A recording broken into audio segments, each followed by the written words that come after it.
There's actually a term in existential psychology and philosophy called facticity. And facticity is the element where you totally are in touch with your own particular existence. Like I said, go back, and if somebody can even do this physically, do it. Go back to the room in which you were born. Go back to the cot in which you laid. Go back to the first experiences that you had when you were young, and then go from there. Try to track, even if you only have to do it in your mind, then okay.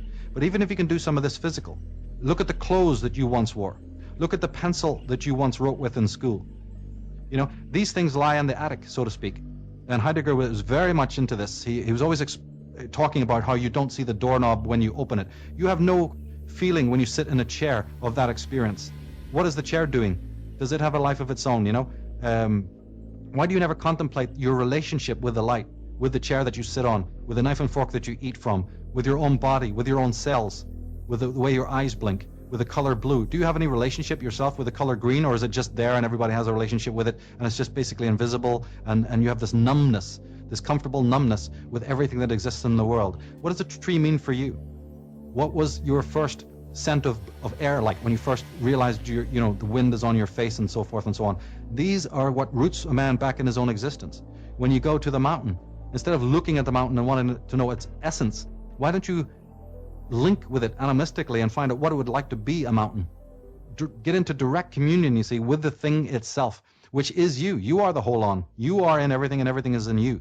It's these types of contemplations that help us start to get out of the illusion and to shatter this whole mysterium possession that is basically operates like a parasite on the mind of man. It is literally works very parasitically in the consciousness of human beings, and it is born out of trauma, no less as the ego was born. They're two evil twins that were born together, and in fact they may be even indistinguishable. Even the science is there if people read Julian Jaynes and a few other people there, and especially Heidegger, because Heidegger was adamant that the philosophers who were meant to be the ones that were seeking for the truth of life and the meaning of life were utterly wrong. First of all, man is the only one who can give meaning to his life, because man is the only one who thinks up the thoughts about meaning.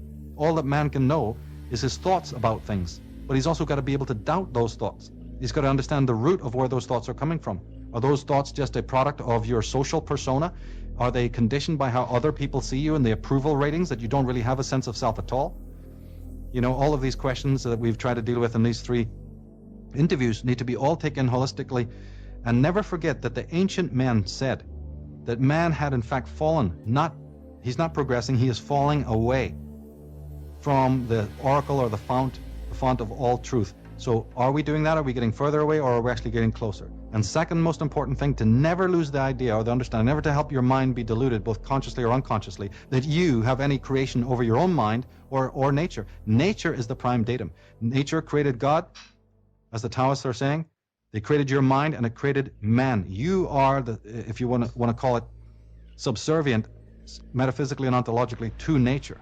And therefore the acts that you do towards nature, personally and under the guise of technology, you are literally doing it to your creator. So one day walk out in nature, wherever you happen to be, and say hello to your creator, because there she is lying right in front of you every single day.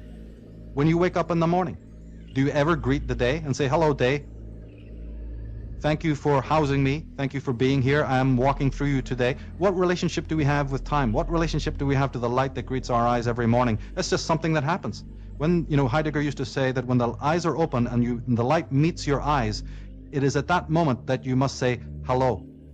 And he used the word thankfulness, and he said that the same German word for thank you is the same word, Henrik, as thinking. It's the word root for thinking and for gratitude are the same in German.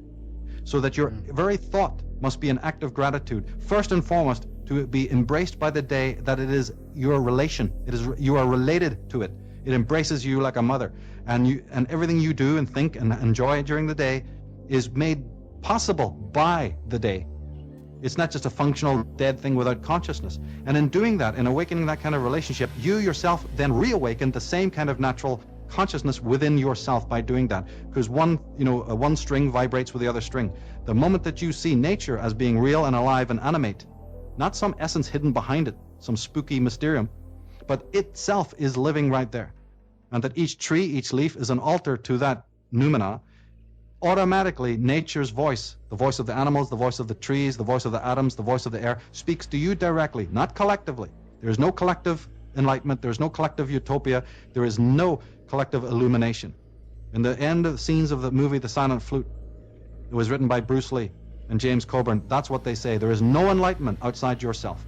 And everyone must examine in their own mind how they've been sold that lie, that there is an enlightenment, an illumination, a knowledge, a peace, a satori outside of yourself and your existence. That is evil. That is the thing that is destroying the world as we know it today.